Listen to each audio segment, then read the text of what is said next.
శ్రీ గురుభ్యో నమః శ్రీమాత్రే నమః.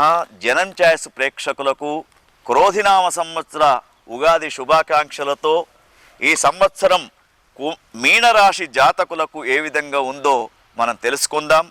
మీనరాశి జాతకులకు 11 ఆదాయం, 5 ఖర్చు. ఇద్దరు మెచ్చుకుంటే నలుగురు విమర్శిస్తూ ఉంటారు. సంఘంలో సమాజంలో కొంత గౌరవం తగ్గించడానికి అవకాశం కనబడుతూ ఉంది. మీ చుట్టూ తిరిగే వాళ్ళే మీకు గౌరవాన్ని తగ్గించడానికి మరి ముందుకు వస్తూ ఉంటారు. కానీ చక్కని ఆదాయం ఉంది కాబట్టి మీ కార్యక్రమాలు ఏవి కూడా ఆగకుండా ముందుకు పోతూ ఉంటారు. మే 1వ తేదీ దాకా గురువు అనుకూలంగా ఉన్నాడు. 2వ స్థానంలో గురువు ఉన్నాడు కాబట్టి మే 1వ తేదీ దాకా అన్ని రకాల కార్యక్రమాలు మీకు విజయవంతమవుతూ ఉంటాయి. మే 2 నుండి కొంత మందకొడిగా సాగుతూ ఉంటాయి. తర్వాత 12వ స్థానంలో శని, 1వ స్థానంలో రాహువు, 7వ స్థానంలో కేతు ఉన్నాడు కాబట్టి ఈ సంవత్సరం చాలా జాగ్రత్తగా ఉండాలి మీనరాశి జాతకులు. తర్వాత అనవసరమైనటువంటి ఆలోచనలు మిమ్మల్ని చాలా ఇబ్బంది పెడుతూ ఉంటాయి. కుటుంబ సమస్యలు, తర్వాత పిల్లల సమస్యలు, అనారోగ్య సమస్యలు ఏర్పడుతూ ఉంటాయి. జైంట్ వ్యాపారాలు అనుకూలించవు. తర్వాత రియల్ ఎస్టేట్ రంగంలో కూడా ఆచితూచి పెట్టుబడి పెట్టాలి. కొత్త వ్యాపారాలు ఈ సంవత్సరం మీరు ప్రారంభం చేయకుంటేనే బాగా ఉంటుంది. అనవసరమైనటువంటి సలహాలు తీసుకొని కొత్త వ్యాపారాలు ప్రారంభం చేయకండి.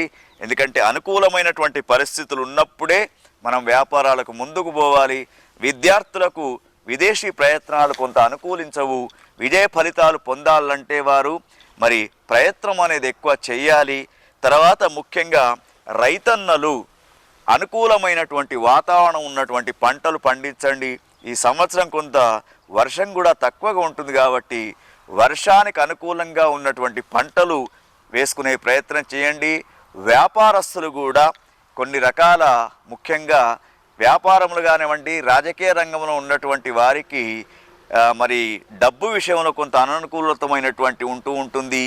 ఈడీ రైట్స్ అనేవి కూడా వీళ్ళపైన జరుగుతూ ఉంటాయి కాబట్టి వాహన ప్రమాదాలు, అది విమాన ప్రమాదాలే కావచ్చు లేదా రోడ్డు ప్రమాదాలే కావచ్చు, జరిగే అవకాశం కనబడుతూ ఉంది. మీనరాశిలో ఉన్నటువంటి రాజకీయ నాయకులు ఈ సంవత్సరం ముఖ్యంగా మాట్లాడేటప్పుడు కూడా చాలా జాగ్రత్తగా ఉండాలి. ప్రజల్లోకి వెళ్ళినప్పుడు అనుకూలమైనటువంటి మాటలు మాట్లాడడం చేస్తే బాగా ఉంటుంది. మరి మీనరాశి జాతకులు ఈ సంవత్సరం లక్ష్మీ నృసింహస్వామి యొక్క ఆరాధన చెయ్యండి, వారికి అనుకూలంగా ఉంటుంది. ఓం తత్సత్.